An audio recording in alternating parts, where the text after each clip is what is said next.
Okay, welcome back everyone to week 2, day 2, web fundamentals. We'll go over the algorithm now. Here we have objects.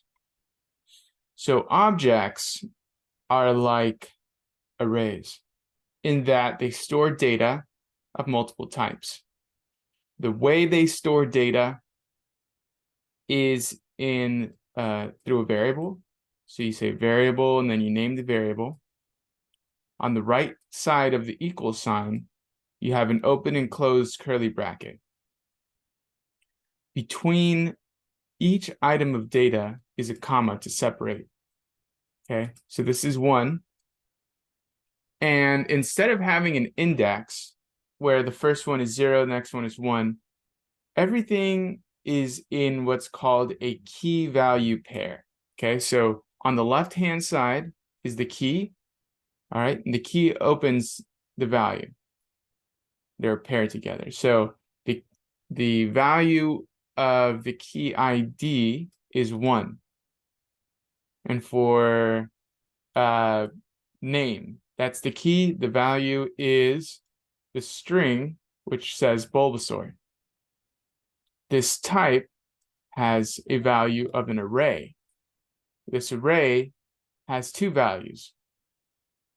Array at position 0 is poison. Array at position 1 is grass.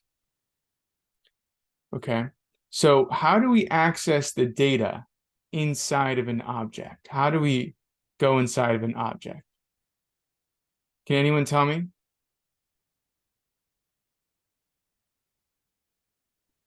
Query. Go ahead, say again. A query. Query. Okay, so how do we query it? What's the technical way that we would access, for example, ID within monster object?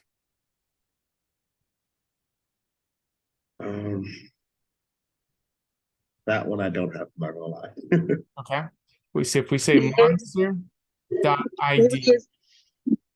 Okay, if we say monster.id, that is going to give us 1. Okay, so then if I say monster.name, that's going to give me Bulbasaur.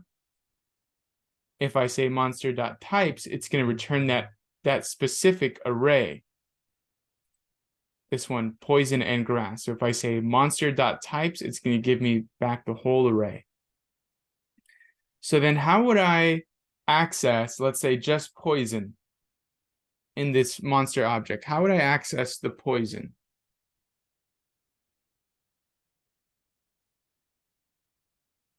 Would it be monster dot types array of 0?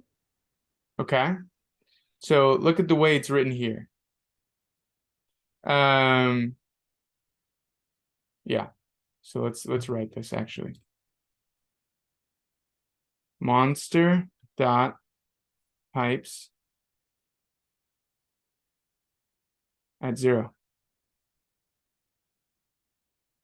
That would give us poison.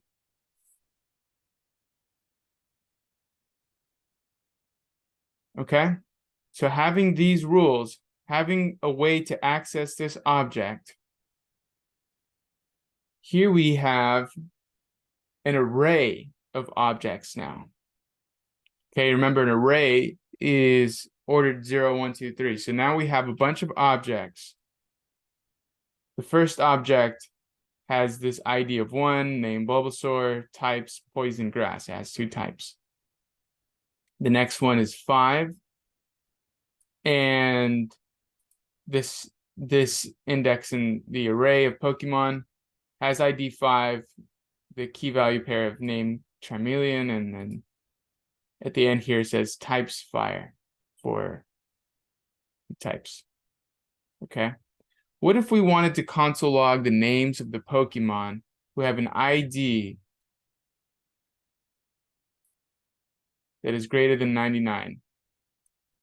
The way we would do that is make a for loop that would loop through the array. Okay, so I equals 0, I is less than Pokemon.length, I plus plus. So we're going through the array of Pokemon. And we say if Pokemon at I, that certain index that we're iterating through, if that Pokemon at I's ID is greater than 99, console log that Pokemon at I's dot name. Give me that specific Pokemon name for the ones that have an ID greater than 99. That's how we would go through the list here and print everything greater than 99 from Kangaskhan to Dragonair here. We print their names. Okay.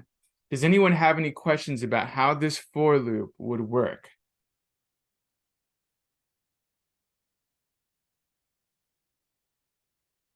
Okay.